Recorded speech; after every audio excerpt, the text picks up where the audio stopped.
ठरलं तर मग मालिकेच्या 23 जानेवारीच्या भागात सायली अर्जुनमध्ये हरवून जाते. तिला पहिला आठवतो तो क्षण जेव्हा अर्जुनने स्टँडवरती सायलीला प्रेमाची कबुली दिली होती. आणि सायलीला आत्ता आठवत असतो तो क्षण की सायलीने स्वतः अख्ख्या चाळीसमोर अर्जुनला प्रेमाची कबुली दिली होती. इतक्यातच कुसुमताई येते. कुसुमताई पाहते तर सायली अगदी हरवलेली असते. कुसुमताई तिला भानावरती आणते तेव्हा सायली आनंदाने वेडीपिशी असते. ती कुसुमताईला चक्क गरागरा फिरवत म्हणायला लागते की कुसुमताई, आज मी खूप म्हणजे खूप खुश आहे. माझा आनंद फक्त पोटातच नाही तर अख्ख्या जगात मावत नाहीये. सायलीला इतकं खुश पाहून कुसुमताई देखील खूप खुश होते.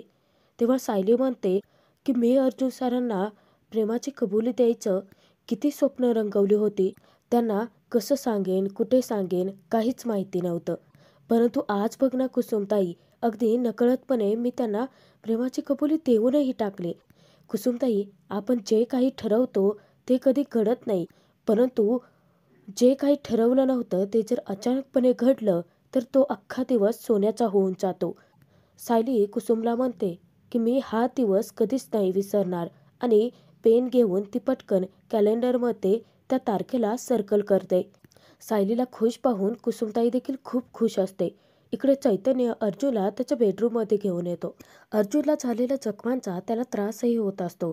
तर चैतन्य जेव्हा अर्जुनला बेडवरती बसवतो, अर्जुन पाठीमागे सरकून बसणार तर तो खालतीच पडतो. तर अर्जुनला चैतन्य पटकन सावरतो. परंतु चैतन्याला अर्जुनवरती खूप हसू येतं.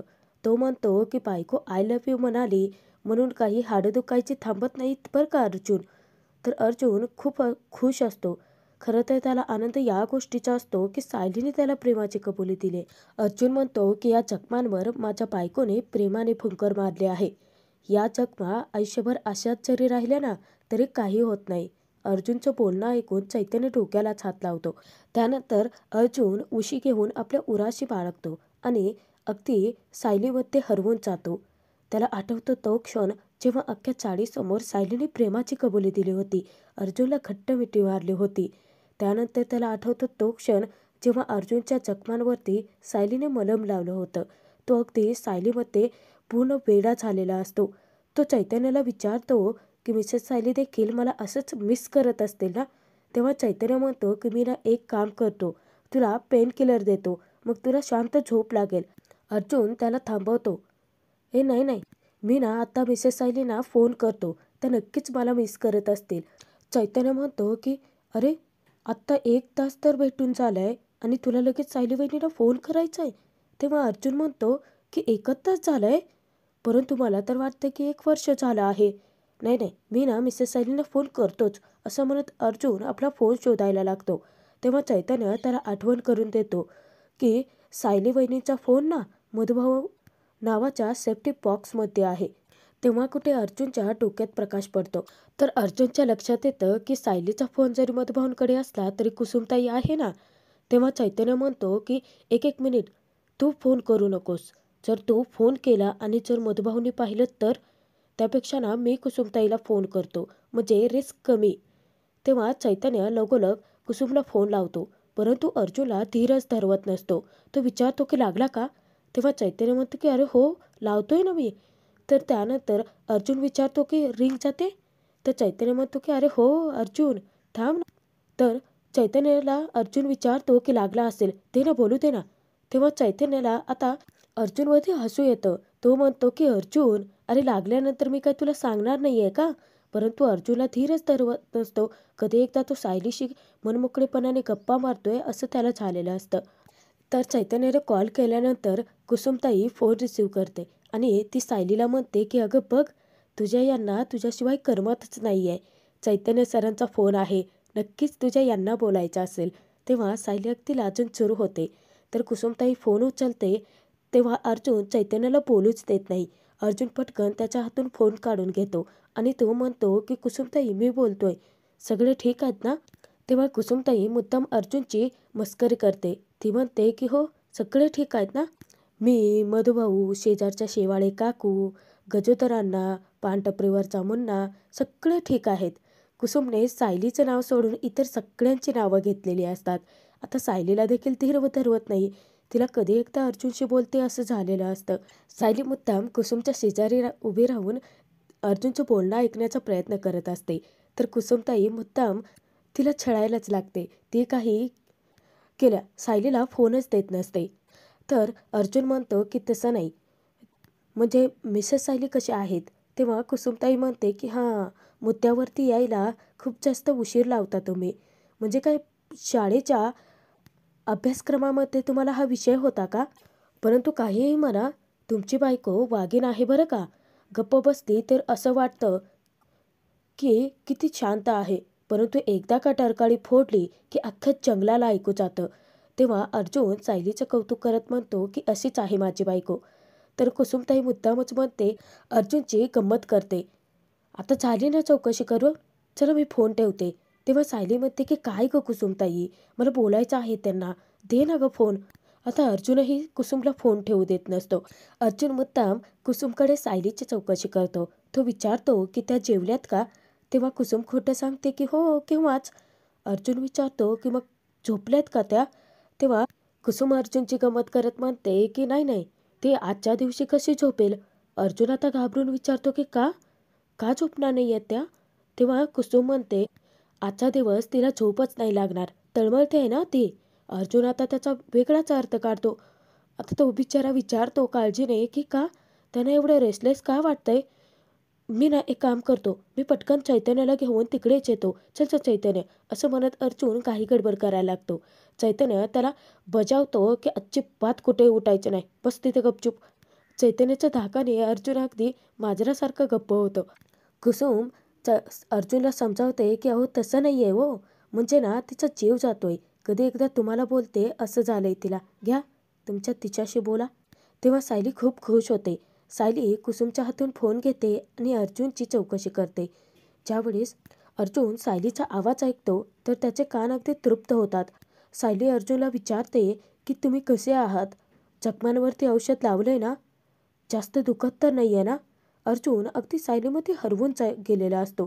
तोंडातून एक शब्द न काढता नुसता वेड्यासारखा बसून राहतो. चैतन्याच्या लक्षात येतं की आता सायली बोलते आणि चैतन्य बाजूला जाऊन उभा राहतो.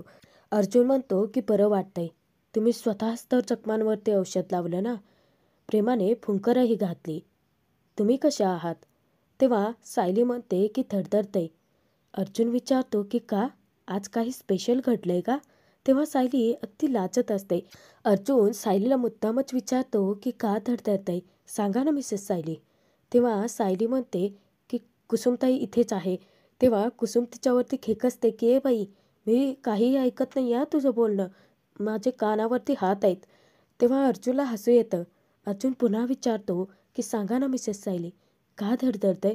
तेव्हा सायली अर्जुनला विषय टाळत म्हणते की तुम्ही झोपा बरं. अर्जुन म्हणतो की तुम्ही तिथे असताना मला इथे झोप कशी लागेल? आता त्या दोघांचं अगदी रोमॅन्टिक छान असं बोलणं चालू असतं. तर अर्जुन परत परत सायलीला विचारतो की सांगा ना मिसेस सायली, का धडधडतंय? तेव्हा सायली म्हणते की मलाही झोप नाही लागणार. तेव्हा मी काय करेन माहिती आहे? अर्जुन विचारतो की हां? तर सायली म्हणते की मी ना चंद्राकडे पाहीन. तेव्हा अर्जुन पटकन उठतो. चैतन्य त्याला विचारतो की अरे कुठे चाललायस तू? आणि चैतन्य त्याला सावरतो. तेव्हा अर्जुन बेडच्या दुसऱ्या बाजूला जाऊन बसतो. सायली मुद्दामच म्हणते आणि मी चंद्राकडे पाहत त्याला सांगेन की माझे हे देखील तुझ्याकडेच पाहत आहेत. आपण दोघं एकाच वेळी एकाच गोष्टीकडे बघतोय. या जाणीवेने मला तुमच्या खूप जवळ असल्यासारखं वाटेल. तेव्हा अर्जुन स्वतःला देखील भासवतो की सायली आपल्या जवळ आहे. सायली अर्जुनशी बोलताना खूप खुश असते, अगदी लाजतही असते. तेव्हा ती अर्जुनला म्हणते की बरं आता झोपा की रात्रभर बोलत बसणार आहात? तेव्हा अर्जुन म्हणतो की मला चालेल. इतक्यातच मधुभाऊ आलेले असतात आणि पटकन कुसुम सायली दोघीही अलर्ट होतात. कुसुम बाहेर धावत येते आणि मधुभाऊंना पाहत ती सायलीला सांगते की डॉक्टरांना सांगा की यांचं खोकल्याचं औषध जरा बदलून द्या.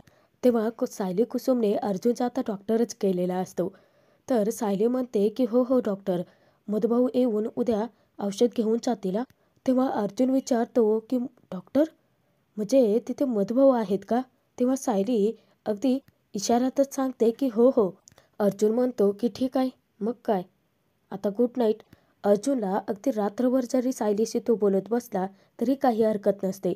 परंतु अचानकपणे मधुभाऊमध्ये तडमडल्याने बिचारे दोघेही फोन ठेवून देतात. तर फोन ठेवता ठेवता अर्जुन सायलीला आय लव्ह यू बोलतो. तेव्हा सायली अर्जुनला म्हणते की हो हो डॉक्टर, मला देखील हेच म्हणायचं आहे, आणि दोघेही फोन ठेवून देतात. तेव्हा मधुभाऊ त्यांना विचारतात की कोणत्या डॉक्टरांना फोन केलाय. तेव्हा कुसुम मुद्दामच म्हणते की ते नाही का ते त्या दिवशी आलेले डॉक्टर प्रधान.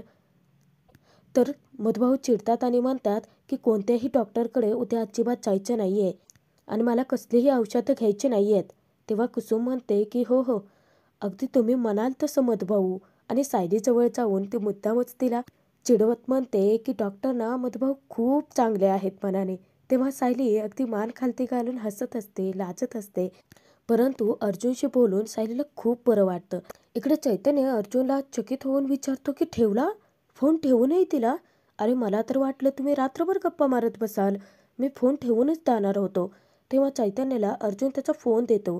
चैतन्य अर्जुनला सावरतो कारण अर्जुनला आता झोपायचं असतं. परंतु मध्येच प्रिया तडबडते आणि प्रिया येऊन काळजीचा आव्हानात म्हणते की चैतन्य, तू ना गेलास तरी चालेल, कारण आता मी आले ना अर्जुनची काळजी घ्यायला.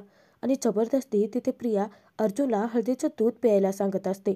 अर्जुन खूप वैतागतो. आता अर्जुनला खूप इरिटेटही होत असतं. प्रिया ऐकायला तयार नसते. अर्जुन चिडून म्हणतो की हे बघ तन्वी, माझा मूड ना आत्ता खूप चांगला आहे, सो प्लीज स्पॉईल करू नकोस. तर प्रिया म्हणते, अरे अर्जुन, तुझा मूड चांगला करण्यासाठीच तर मी इथे आले आहे. एवढं मी तुझ्यासाठी हळदीचं दूध आणलं आहे. तू ना एक काम कर, मी इथेच ठेवून जाते एक ग्लास, नंतर पिया. तेव्हा अर्जुन चिडून तिला म्हणतो की मी पिईन नाही तर नाही पिणार, तुला त्याच्याशी काय घेणं देणं आहे. तेव्हा प्रिया अर्जुनशी कोड्यातच बोलते की अरे, जे करायचं आहे ते मलाच करायचं आहे ना आत्ता. तुझी सगळी काळजी अगदी मलाच घ्यायची आहे. तुला काय हवं नको ते इथून पुढे मलाच बघायचं आहे. आता प्रिया नक्की काय बडबडते ते अर्जुन चैतन्याला कळत नसतं. दोघेही वेड्यासारखे एकमेकांकडे बघतात. अर्जुन प्रियावरती खूप चिडतो. प्रिया काहीही बरळते असं त्याला वाटत असतं. तर चैतन्य तिथे अर्जुनला शांत करतो आणि तो प्रियाला म्हणतो की ठीक आहे, तू ना एक काम कर, तू ना जा आता, अर्जुनला आराम करायचा आहे. प्रिया त्याचा अपमान करत म्हणते, माझे मी चाहतेच आहे, ते तू मला सांगत बसायची गरज नाही आहे. आता अर्जुनला आवडत नाही तरी देखील प्रिया मुद्दाम तो हळदीचा दुधाचा ग्लास रूममध्ये ठेवून तशीच निघून जाते. अर्जुन प्रियाला जाम वैतागलेला असतो आणि जाता जाता मुद्दाम ती येऊन अर्जुनच्या खांद्यावरती हात ठेवते आणि त्याला स्वतःची काळजी घ्यायला सांगते. अर्जुन प्रियाचा हात झटकतो आणि तिला त्याच्यापासून दूर राहायला सांगतो. प्रिया निघून जाते. तेव्हा चैतन्य अर्जुनला समजावतो की अर्जुन, तू ना एक काम कर, अजिबात या तन्वीचा विचार करू नकोस, नाहीतर त्या तन्वीची रात्री भयानक स्वप्न पडतील. तेव्हा अर्जुन म्हणतो की नाही नाही, मी तिचा विचार अजिबातच नाही, मी तर माझ्या बायकोचा विचार करणार, माझ्या मिसेस सायलींचा विचार, आणि स्वप्नही मला त्यांचेच पडतील. असं म्हणत अर्जुन आता भान विसरून जातो की त्याला इतक्या जखमा आहेत आणि धाडकन बेडवरती आपटतो आणि पुन्हा जोरजोराचा ओरडायला लागतो. इकडे सायली मधुभाऊंना जेवण आणून देते आणि त्यांना म्हणते की मधुभाऊ, जेवा आता तुम्ही, त्यानंतर तुम्हाला गोळ्या देखील घ्यायच्या आहेत ना. तेव्हा मधुभाऊ जेवायला नकार देतात. सायली त्यांना समजावते की मधुभाऊ, उगाचच माझा राग असा अन्नावरती काढू नका. मधुभाऊ म्हणतात की नाही जेवलो तर काय फरक पडणार आहे, आणि तसंही जेवण करून पोट भरून करू काय, माझ्या लेकीची मनमानी बघत राहायचं आहे का मी. आता सायली मधुभाऊंनाच वैतागते. आता एवढं समजावून देखील मधुभाऊ काही ऐकतच नसतात. तर सायली मधुभाऊंजवळ बसते आणि त्यांना प्रेमाने समजावते की मधुभाऊ, ही मनमानी नाही आहे, हा लेकीचा गोड हट्ट आहे असं समजा, आणि लेकीचे हट्ट नेहमी बाबाच पुरवतात ना.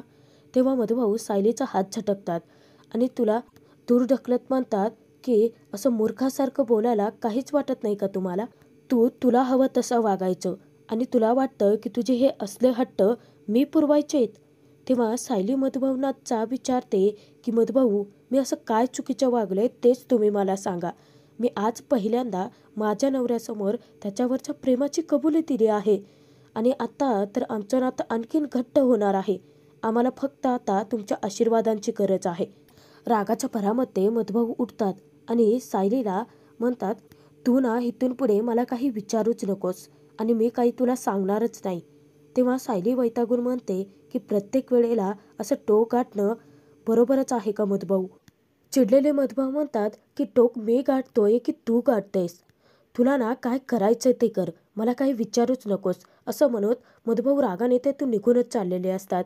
तेव्हा कुसुमताई म्हणते की मधुभाऊ आता उगाचच राग जेवणावरती कशाला काढताय? तेव्हा सायली ही मधुभाऊंना अगदी धाकाने परत बोलावते. ती म्हणते की असं भरल्या ताटावरून अर्धवट जेवण सोडून त्या जेवणाचा अपमान करून निघून जायचं नसतं, हे तुम्हीच शिकवले ना मधुभाऊ? तेव्हा मधुभाऊ निमूटपणे परत येतात आणि जेवायला सुरुवात करतात. सायली अगदी मास्तरीणबाई म्हणून मधुभाऊंना चांगलेच फैलावरती घेते आणि खडसावते देखील. आता या मधुभाऊंना नक्की कोणत्या भाषेत आणि कसं समजवायचं ते कुसुम सायलीला कळतच नसतं. तर त्याचनंतर दुसऱ्या दिवशी सायलीने दारात सुंदर अशी छानशी रांगोळी काढलेली असते. तेव्हा सायली म्हणते, विचार करते की अर्जुन सायलीच्या लग्नाचा तो दिवस, ज्या दिवशी अर्जुन मानाने सुभेदारांची सून बनवून सायलीला घेऊन गेला होता. अर्जुनने स्वतः सायलीचं औक्षण केलं होतं. अर्जुनने स्वतः मापटं ठेवून सायली लक्ष्मीच्या पावलांनी त्या घरात गेली होती. सायली तिथे म्हणते की खूप दिवस झाले मी माझ्या माणसांपासून दूर राहिले आहे, परंतु देवी आई माझा तुझ्यावरती पूर्ण विश्वास आहे की तू लवकरच सगळं ठीक करशील आणि मी अगदी पुन्हा त्याच सन्मानाने माझ्या घरी परत जाईन. त्यानंतर सायली आपलं मंगळसूत्र हातात घेते आणि अगदी प्रेमाने त्याच्याकडे पाहत हसायला लागते. ती खूप खुश असते. तिला वाटत असतं की कधी एकदा तो दिवस उजाडतोय की ज्या दिवशी सायली सन्मानाने सुभेदारांची सून बनून त्या घरात पुन्हा जाईल. तर इकडे प्रिया अर्जुनची वाट पाहत असते. विचार करते की खरी परीक्षा तर तेव्हा सुरू होईल जेव्हा अर्जुनला आमच्या लग्नाबद्दल कळेल. परंतु आमचं लग्न होणारच आणि ते कसं पटवून द्यायचं ते मला चांगलंच माहिती आहे, असं प्रिया विचार करत सतत अर्जुनच्या खोलीकडेच पाहत असते. अस्मिता मुद्दाम तिला चिडवते की मम्मा बघतेस ना, कोणाचं तरी लक्ष होणाऱ्या नवऱ्याकडे आहे. तेव्हा सर्वच जण प्रियावरती हसत असतात. प्रिया तिथे अगदी लाजून चूर होते. इतक्यातच चैतन्य अर्जुनला खालती घेऊन आलेला असतो. तेव्हा अस्मिता सर्वांना अलर्ट करते. तो अर्जुन आल्याचं सांगते. तर सर्वच जण अर्जुनकडे पाहत असतात. अस्मिता मुद्दाम प्रियाला खुणवते, चिडवत असते आणि प्रिया मान खालती घालून लाजत असते. तर इतक्यात चैतन्य अर्जुनला घेऊन येतो. तेव्हा कल्पना काळजीने विचारते की सगळं ठीक आहे ना? तेव्हा चैतन्य म्हणतो की एकदम फर्स्ट क्लास आहे मावशी. तर पूर्णाची तिथे अर्जुनला विचारते की अर्जुन काही दुखत खुपत तर नाही आहे ना? तेव्हा अर्जुन म्हणतो की नाही पूर्णाजी, इनफॅक्ट आज मला इतकं छान वाटतंय ना की मी इतक्या दिवसामध्ये इतका हॅपी कधी झालोच नव्हतो. परंतु अर्जुन सायलीमुळे इतका खुश आहे हे फक्त चैतन्याला माहिती असतं. अस्मिता म्हणते की बरं झालं आज तुझा मूड छान आहे, मग आता अर्जुनशी कोण बोलणार आहे? तेव्हा सगळेजण एकमेकांकडेच पाहत असतात. अर्जुनला कळत नसतं की नक्की काय बोलायचं आहे. तेव्हा प्रताप म्हणतो की अर्जुन आम्हाला तुझ्याशी काहीतरी महत्त्वाचं बोलायचं आहे. अर्जुना ती मनमोकळेपणाने विचारतो की बोला ना डॅड. तर पूर्णाची बोलायला सुरुवात करते. ती म्हणते की गेले काही दिवस आपल्या घरामध्ये जे काही घडतंय ते सर्व आपल्याला आता मागे टाकायला हवं. तुला तुझं भलं बुरं कशात आहे ते कळत नाही आहे अर्जुन, परंतु आम्हाला कळतं. हे बघ, हा निर्णय आम्ही रविराज प्रतिमाच्या सहमतीने घेतला आहे. तर अर्जुन विचारतो की कसला निर्णय? अखेर पूर्णाची बोलूनच टाकते की आम्ही सर्वांनी ठरवलं आहे की तुझं आणि तन्वीचं लग्न लावून द्यायचं. घरातील सर्वच जण खुश असतात, परंतु अर्जुनसाठी हा जबरदस्त धक्का असतो. अर्जुन धक्क्याने उठतो आणि विचारतो की काय? आणि हा स्टुपिड विचार नक्की कोणी केला? काय तुम्ही जोक करताय का इथे? अर्जुन खूप भडकलेला असतो. चिडलेला अर्जुन म्हणतो की मला चांगलंच माहिती आहे, ही मूर्खासारखी आयडिया ना हिच्याच डोक्यातून आली असेल. अर्जुनचा पूर्ण डाऊट असतो प्रियावरती. प्रिया साळसूदपणाचा आव्हानात म्हणते की नाही नाही अर्जुन, अरे आपल्या घरातील सर्वांनी वडीलधाऱ्या माणसांनी असं मिळून ठरवलं आहे. अर्जुन तिला म्हणतो की तू गप्पच बस. तर तिच्यावरती ओरडल्यानंतर प्रताप अर्जुनला म्हणतो की अर्जुन आवाज चढवून बोलू नकोस तू. तेव्हा अर्जुन म्हणतो की मग काय करू डॅड? तुम्ही तुमच्या लग्न झालेल्या मुलाचं आणखीन एकदा लग्न लावायला निघालात आणि हे गुपचूपपणे सहन करू मी? अर्जुनचा प्रियासोबतच्या लग्नाला आता खूप विरोध होतो. कारण त्याचं प्रेम फक्त त्याच्या सायलीवरती असतं. आणि डॅड, जरी माझं लग्न झालं नसतं ना, तरी देखील मी या मुलीशी कधीच लग्न केलं नसतं असं म्हणत अर्जुनने एक घात दोन तुकडे केलेले असतात. कारण प्रियाची खरी लायकी फक्त अर्जुनला माहिती असते. सर्वांनी तर डोळे झाकलेले असतात. प्रियाच्या खोट्या प्रेमाची आंधळी पट्टी जी त्यांच्या डोळ्यावरती लागलेली असते. तर मित्रांनो, आजचा हा भाग इथेच संपतोय. पुढे आपण पाहणार आहोत. सायली कुसुमला म्हणते की हे मंगळसूत्र मला पुन्हा माझ्या गळ्यात घालता येईल की नाही काहीच माहिती नव्हतं, परंतु आमचं एकमेकांवरती खूप जास्त प्रेम आहे. आणि आत्ता माझ्या लक्षात आलंय की आमची गाठ ही 7 जन्माची बांधली गेली आहे. आणि सायली तिथे खूप खुश असते. परंतु इकडे सुभेदारांच्या घरात मात्र खूप मोठा तमाशा निर्माण झालेला असतो. तर पूर्णाजी चिडून अर्जुनला विचारते की मी शेवटचं तुला विचारते, तू तन्वीशी लग्न करणार आहे की नाही? तेव्हा अर्जुन तिला नकार देतो आणि रागानेच तेथून निघून चाललेला असतो. इतक्यात पूर्णाची जोराची अर्जुनला हाक मारते. पूर्णाजीची अचानकपणे तब्येत बिघडलेली असते. घरातील सर्वांनाच मोठा धक्का बसलेला असतो. आता अर्जुन नक्की काय निर्णय घेईल? पूर्णाजीसाठी जरी अर्जुन लग्नाला तयार झाला तरी या सगळ्यांमध्ये सायली परत अर्जुनला कशी मिळवेल ते पाहणं तितकंच मनोरंजन